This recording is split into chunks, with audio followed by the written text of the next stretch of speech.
Hello everyone. कल जो है उत्तराखंड से बहुत ही अच्छी खबर आई, खास करके वो बच्चे जो कि एनआईओएस डीएलएड के थे और वो चाहते थे कि उनको जो है भर्ती में मौका मिले।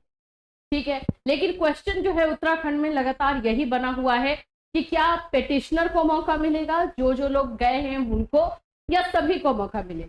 तो ये चीज तो अभी तक जो है सारी चीजें कंफ्यूजन में चल रही थी, जो ऑर्डर आया था। लेकिन कल जो सचिव जी की तरफ से लेटर निकाला गया है शिक्षा विभाग को, उसको लेकर के हम कुछ अपडेट लेकर आए हैं। आप लोगों ने कल इस लेटर को पढ़ ही लिया होगा, लेकिन आज डिटेल से हम चीजों को समझा देते हैं, इसमें क्या क्या चीजें हैं और किन किन लोगों को जो है लेने की बात कही गई है। ये सारे पॉइंट्स अभी हम क्लियर करने वाले हैं इस वीडियो में। तो फ्रेंड्स, चैनल पर पहली बार विजिट करें तो चैनल को सब्सक्राइब कर लेना, बेल आइकन प्रेस कर देना। यहाँ पर आप लोग को बीएड, सीटेड, डीएलएड इन सभी के क्लासेस प्रोवाइड किए जाते हैं। साथ ही साथ में आपको नोट्स एंड इंफॉर्मेशन दी जाती है। इसके लिए आपको हमारे कैटली सोनी ऐप पर विजिट करना होगा, वहां पर आपको और भी डिटेल मिल जाएगा। देखिए भाई, उत्तराखंड से एनआईओएस डीएलएड के बच्चों के लिए गुड न्यूज फाइनली आ गई। हमने बोला भी था कि अब जितने भी जगह बचे हुए हैं एनआईओएस डीएलएड के और जिस स्टेट से भी प्रॉब्लम है, सभी स्टेट का प्रॉब्लम खत्म हो, वही हो रहा है। उत्तराखंड में लेटर जो है सचिव जी की तरफ से जारी कर दिया गया है। यह है लेटर।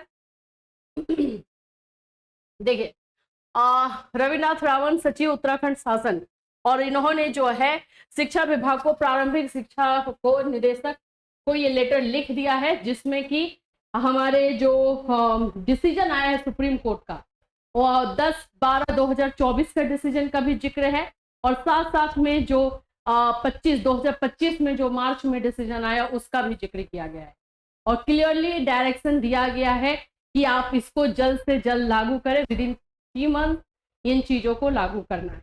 ठीक है, अब समझते हैं कि इसमें जो इंस्ट्रक्शन दिए गए हैं उसमें क्या क्या चीजें हैं। ऐसे तो यहाँ पर आप देखोगे वही सारी चीजें हैं, एनसीटी को लेकर के, एनआईओएस को लेकर के है। डायरेक्टली हम पॉइंट पर आते हैं। ठीक है, ये सब वही है कि कब से 10/8/2017 और ये सारी चीजों को लेकर है। हम डायरेक्टली आएंगे यहाँ पर 5/3/2025, यही वाला जो डिसीजन उत्तराखंड में क्लेरिफाई किया गया है उसी को इसमें शामिल किया गया है, और उसको ही क्लेरिफाई करके लागू करने के लिए जल्द से जल्द बोल दिया गया। अब इसमें 20 नंबर पॉइंट देख रहे हो, तो ये पॉइंट आपको बताया जा रहा है कि 2012 के रूल्स को लेकर के डिसीजन तो मैंने आप लोगों को पहले भी पढ़ के सुनाया, लेकिन इसमें थोड़ा सा समझ लेते हैं। 21 नंबर में है in disputing the other institution के वर्ड को जो है क्लियर किया गया है। 22 number point, we find that the case of the present applicant would be covered. जो प्रेजेंट एप्लीकेंट्स हैं वही कवर होंगे। तो उस समय जब हमने वीडियो बनाया था तो भी बोला था कि जब एप्लीकेंट्स की बात आ रही है तो ये हो सकता है कि सिर्फ और सिर्फ पेटिशनर को लिया जाए, है ना, और इसको जो है बाकी बच्चों को ना लिया जाए। लेकिन मैंने ये भी बोला था कि जो भी होगा शिक्षा विभाग के हाथ में, वो इन चीजों को क्लियर करेगी। सचिव जो होते हैं उन्होंने जो सुप्रीम कोर्ट का डायरेक्शन है एज इट इज दे दिया है, क्या और लागू कैसे करना है वो शिक्षा विभाग करेगी। तो अभी हम 23 नंबर पॉइंट्स में चलते हैं, जो कि काफी इंपॉर्टेंट है, बहुत सारे क्वेश्चन को क्लियर कर रहा है। देखिए, we therefore direct the state government to consider the claim of the applicants। यहां पर तो सबसे पहले एक बात समझिए, क्लेम ऑफ द एप्लीकेंट्स का मतलब क्या होता है? जिन्होंने क्लेम किया है, मतलब जो लोग कोर्ट गए हैं, राइट।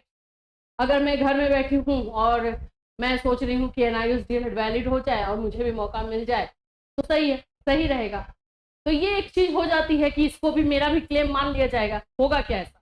नहीं, जो लोग वहां गए हैं, जिन्होंने अपने अधिकार की मांग की है, उनका क्लेम होगा ना। तो क्लेम ऑफ द एप्लीकेंट्स यहाँ पे लिखा हुआ है, एक ये पॉइंट है।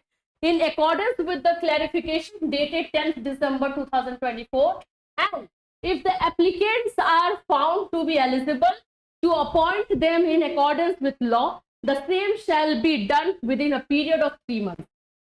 अब कंफ्यूजन आप लोगों का यही हो रहा है कि ये सभी को लिया जाएगा या सिर्फ एप्लीकेंट्स को लिया जाएगा। ये है थोड़ा सा क्वेश्चन, है ना। देखो, इसमें अभी जो चीजें यहाँ पे लिखी हुई है उसके अकॉर्डिंग ही मैं बता रही हूँ। इसमें क्लेम ऑफ द एप्लीकेंट्स जो लिखा हुआ है थोड़ा सा और क्लियरिफाई इसको अगर कर दिया जाता तो किसी भी बच्चे को कंफ्यूजन नहीं होता। अगर पेटिशनर ही लिखना था तो या तो पेटिशनर लिख देते या एप्लीकेंट्स को यहाँ पे क्लियर कर देते कि हाँ कौन से एप्लीकेंट्स हैं जिन्होंने अप्लाई किया या फिर जो यहाँ पर आए हैं क्लेम करते हुए उनको किया जाएगा। तो ऐसा कुछ क्लियर नहीं किया गया है। लेकिन अब शिक्षा विभाग एजुकेशन डिपार्टमेंट इसको कैसे ले रही है वो है। लेकिन ये पॉइंट जो है क्लेम ऑफ द एप्लीकेंट्स ये शिक्षा विभाग के दिमाग में भी रहेगा। एक और पॉइंट है 24 नंबर, इसको देखिए। We further clarified that while doing so the state government would not reopen the selection already conducted with which has reached finality. मतलब जो भी चीजें जो है फाइनल हो चुका है सिलेक्शन प्रोसेस उसको फिर से रीओपन नहीं किया जाएगा। मतलब जितना सीट बचा है ना, जितना सीट बचा है 239 उन्हीं लोगों को लिया जाएगा। मतलब जो सीट बचा है उसी के अकॉर्डिंग होगा। जो एप्लीकेंट्स हैं जो क्लेम करते हुए गए हैं तो उनको लेकर होगा। अगर ऐसे देखा जाए कि अगर सभी को तो मैम ले सकता है ना, यहाँ पे ये क्लियर नहीं हो रहा है।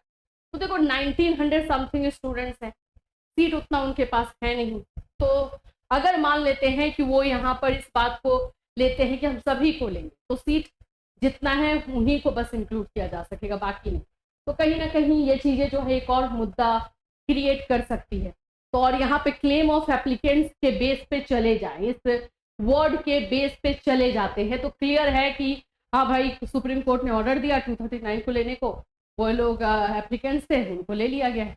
तो देखो क्या होता है, शिक्षा विभाग सेफ जाएगी या रिस्क लेगी। फिलहाल के लिए यही है चांसेस की क्लेम ऑफ द एप्लीकेंट्स के अकॉर्डिंग यही लग रहा है कि इसमें सिर्फ और सिर्फ पेटिशनर को लिया जाए। अब मुझे पता है कि इस वीडियो के बाद आप लोग कॉल करोगे, पूछोगे मैम क्लियर कर दीजिए। भाई तो जो चीजें लिखी हुई हैं हम उसे ही क्लियर कर सकते हैं, अपने मन से क्लियर कैसे ही कर दें। हम तो चाहेंगे कि सभी का हो जाए। इनफैक्ट जो भी टीम लगी हुई है सभी चाहेगी कि सभी का हो जाए। अब विश्वनाथ सर हैं, अनिल सर हैं, आदर्श सर हैं, कुमुद सर हैं, ये लोग जो स्टार्टिंग से एनआईयूज को लेकर के आ रहे हैं और जिस तरह से लेकर के चल रहे हैं उसमें तो आपको समझ में आना चाहिए ना कि बहुत सारे सेक्रीफाइसेस होते हैं छोटे छोटे से। उसके बाद बोल सकते हो डीमोरलाइज करने वाले भी लोग होते हैं। कुछ लोग कास्ट के नाम पे डीमोरलाइज करते हैं, कुछ लोग पैसे के नाम पे करते हैं, कुछ लोग जो है फिजिकल अपीयरेंस के नाम पे करते हैं। तो ये सब से जूझते हुए लोग आगे निकले हुए। खास करके अगर हम स्पेशली बात करते हैं तो विश्वनाथ सर को लेकर, क्योंकि उनको लेकर के बहुत सारी चीजें हुई।